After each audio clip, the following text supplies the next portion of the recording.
இப்பொழுது வசனம் தியானிக்கலாம். சங்கீதம் 27 1 வசனம். கர்த்தர் என் இரட்சிப்புமானவர், என் வெளிச்சமானவர் என்ற வசனம். கர்த்தர் என் வெளிச்சமும் என் இரட்சிப்புமானவர். கர்த்தர் என் வெளிச்சமும் என் இரட்சிப்புமானவர். இவ்வளோ அருமையான வசனம் என்று இன்னைக்கு சொல்கிறாரு. கர்த்தரின் இரட்சிப்பு என் வெளிச்சம் என்று ஆண்டவர் சொல்கிறாரு. நான் யாருக்கு பயப்படுவேன்? பயமின்ற ஆவி, பயமுறுத்துகிற ஆவிகள், பயத்தின் ஆவியை கொண்டு வருகிற பிசாசின் கிரியை.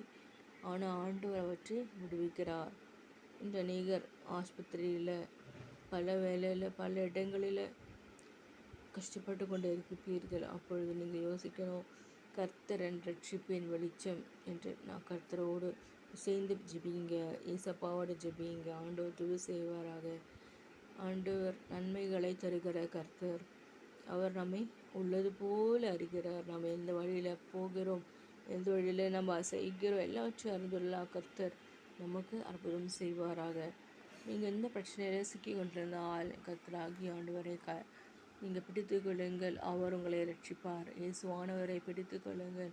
இயேசுவானவரை அண்டிக் கொள்ளுங்கள். அவரை எனக்கு அவர் எனக்கு போதும், வேறு யாரும் வேணான்னு சொல்லுங்கள். Say no to all the one who is not taking Christ. இயேசப்பாவை மறுதலிக்கிற மனிதர்களோடு இசையாதிருங்கள். இசையவே வேணாம். இயேசுவானவரை மட்டும்தான் ஆண்டவர் தான் சொல்கிறாரு. மட்டும்தான் ஆண்டவர் நமக்கு செய்வார்.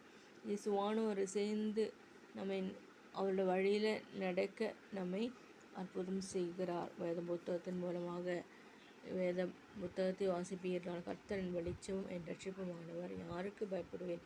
கர்த்தர் என் ஜீவனின் பெலனானவர், யாருக்கு அஞ்சுவேன்?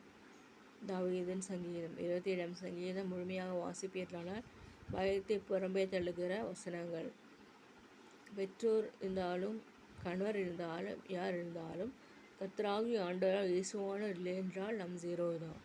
கர்த்தராகிய ஆண்டவர் இயேசுவானவரை பறைசாற்றுவோமாக. அவர் இருக்க பிடித்து கொள்வோமாக.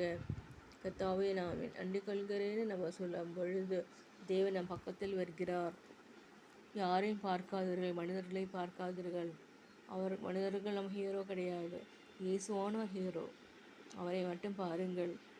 உலகத்தில் உள்ள மனிதர்களெலாம் கைவிடுவார்கள், ஆனால் இயேசுவானவர் கைவிட மாட்டார். நான் உன்னை விட்டு விலகுவதுமில்லை, உன்னை கைவிடுவதுமில்லை என்று இயேசுவானவர் சொல்லியிருக்காரு. நான் உன்னை கீழாகாமல் மேலாக்குவேன்னு சொல்லியிருக்காரு. நான் உன்னை உயர்த்துவேன், நான் உன்னை ஆசீர்வதிப்பேன், உன்னை நான் என் உள்ளங்கையில் வரைந்துள்ளேன் என்று ஆண்டவர் சொல்கிறாரு. கர்த்தர் எனக்கு ஜீவனின் பலன், என் பலன் சொல்லுங்கள். இயேசுவானவரின் பலன், அவர் எனக்கு எல்லாம் சொல்லினார். நீங்கள் நடந்து போங்க. கர்த்தர் உங்களை ஆசீர்வதிப்பாராக.